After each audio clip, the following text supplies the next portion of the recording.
It was an uneventful day at the courthouse. Judge Harrington sat behind his massive oak desk, bearing the weight of justice.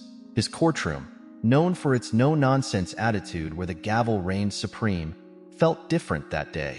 Instead of the usual stream of speeding tickets and minor disputes, he focused on a small, timid girl standing before him, her hands nervously clasped. Veronica, a 9-year-old black girl, appeared small in her oversized sweater, which engulfed her slight frame. The bustling courtroom fell silent as Judge Harrington prepared to address her. She faced charges of petty theft for stealing a loaf of bread and a carton of milk from a nearby grocery store. "Do you understand why you're here today, young lady?" Harrington asked, his deep voice resonating in the silent courtroom. Veronica's eyes darted around the room, avoiding his gaze. "Yes, sir," she whispered, barely audible. He leaned forward slightly, studying her with curiosity. "Stealing is a serious matter. What made you do it?" For a moment, she didn't respond. Her tiny hands fidgeted with the hem of her sweater. Finally, she raised her head just enough to look at him, her big brown eyes shimmering with unshed tears. "I was hungry," she admitted, her voice cracking under the weight of the admission. A collective gasp rippled through the gallery. It wasn't an uncommon excuse, but there was something about the raw honesty in her words that made the room pause. Even the most hardened faces softened. Judge Harrington was a man who had heard every excuse under the sun, but this one felt different. "Hungry?"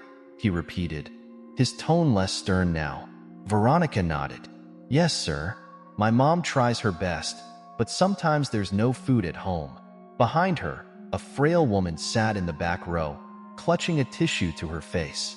Harrington could tell immediately that this was Veronica's mother. The pain in her eyes mirrored the guilt Veronica carried on her shoulders.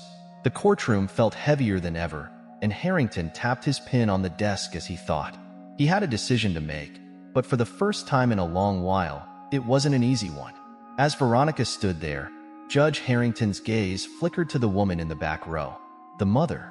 Her shoulders were hunched, her hands trembling as she wiped at her eyes. Something about her struck a chord deep within him. He gestured for her to come forward. The woman hesitated but finally stood, making her way to the front of the courtroom. She was thin, almost gaunt, with dark circles under her eyes that told stories of sleepless nights and endless struggles. "Ma'am," the judge said softly, "what is your name?" "Angela," she replied, her voice as fragile as her appearance. "Angela, can you explain to the court what's been going on?" She took a shaky breath, her hands clasping and unclasping as if she didn't know where to start. "Your Honor, I've been trying. I really have. I work 2 jobs, but it's never enough. Rent, bills, food. It just doesn't stretch far enough. I've been skipping meals to make sure Veronica has something to eat. I didn't know she would. I didn't know she'd feel like she had to do this." Her voice cracked on the last word, and she quickly wiped away a tear. The gallery was silent, hanging on to every word. Even the bailiff, usually stoic, seemed moved. Harrington nodded, his expression softening. "Angela, I believe you're doing your best, but do you understand that what Veronica did was still against the law?" "Yes, sir," she said quickly. "I do, and I'm so sorry. Please don't punish her. It was my fault. I should have found a way." The room seemed to hold its collective breath. Harrington leaned back in his chair, his hands steepled in front of him. He could feel the eyes of everyone in the room on him, waiting to see what he would do. "Angela, this isn't just about punishment," he began, choosing his words carefully. "It's about understanding why this happened and making sure it doesn't happen again.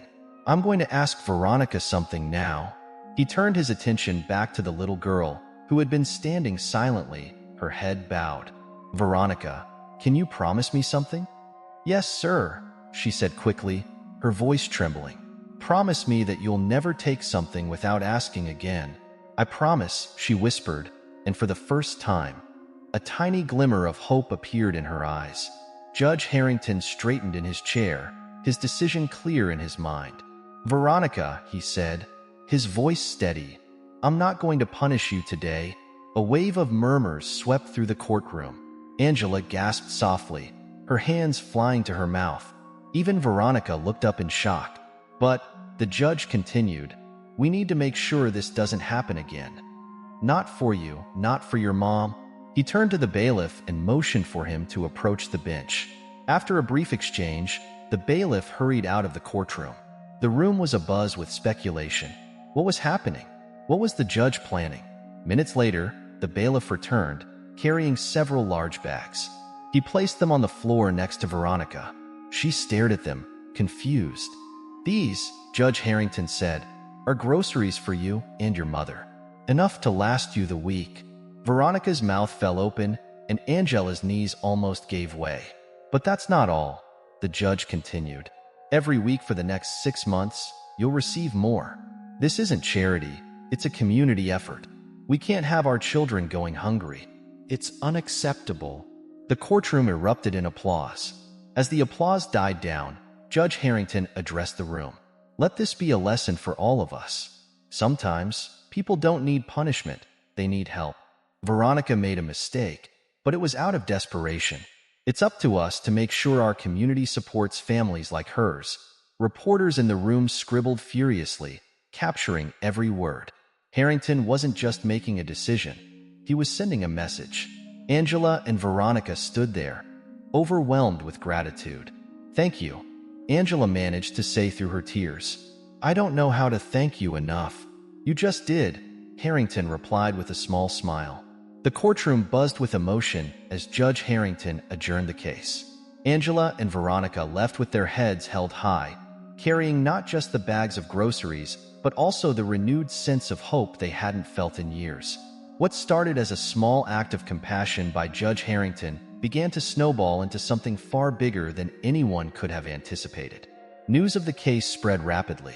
Local media outlets covered the story, and soon, it was being shared across social media. Headlines read, "Judge turns courtroom into catalyst for change," and "Hungry Girl's honesty inspires a movement." Within days, donations poured in, not just for Angela and Veronica, but for dozens of other struggling families in the community. People who had once ignored the issues of poverty in their town now came forward, wanting to help. Churches organized food drives, businesses pledged resources, and neighbors started checking on one another. Angela's life took an unexpected turn 1 week after the hearing. She received a phone call from a local business owner, Mrs. Phillips, who had been moved by the story. "Angela, I own a catering company, and I heard about your situation," Mrs. Phillips said warmly. "I know how hard it is to balance 2 jobs and still make ends meet. Would you like to work for me? I can offer better pay and more flexible hours." Tears welled up in Angela's eyes. She had been juggling 2 exhausting jobs for months, barely scraping by. I don't know what to say. Thank you so much. You can start next week," Mrs. Phillips replied.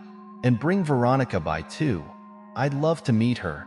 For Veronica, life started to feel brighter. The weekly groceries allowed her to go to bed with a full stomach, and for the first time, she didn't feel the weight of hunger pressing down on her. Her teachers noticed a change too. The once quiet and withdrawn girl began to participate in class, her shy smile becoming a regular sight. One day, her school principal called her to the office. Sitting across the desk was a woman from a local nonprofit organization. "Veronica," the woman began, "we heard about what happened in court, and we're so proud of your courage. We'd like to offer you and your mom a scholarship to our community resource program. It'll provide after-school tutoring for you and job training for your mom." Veronica's eyes lit up. "Really? That sounds amazing." Back in his chambers, Judge Harrington sat at his desk, reading through letters and emails from people across the country. Some thanked him for his compassion, while others shared their own struggles and how his actions had inspired them to make changes.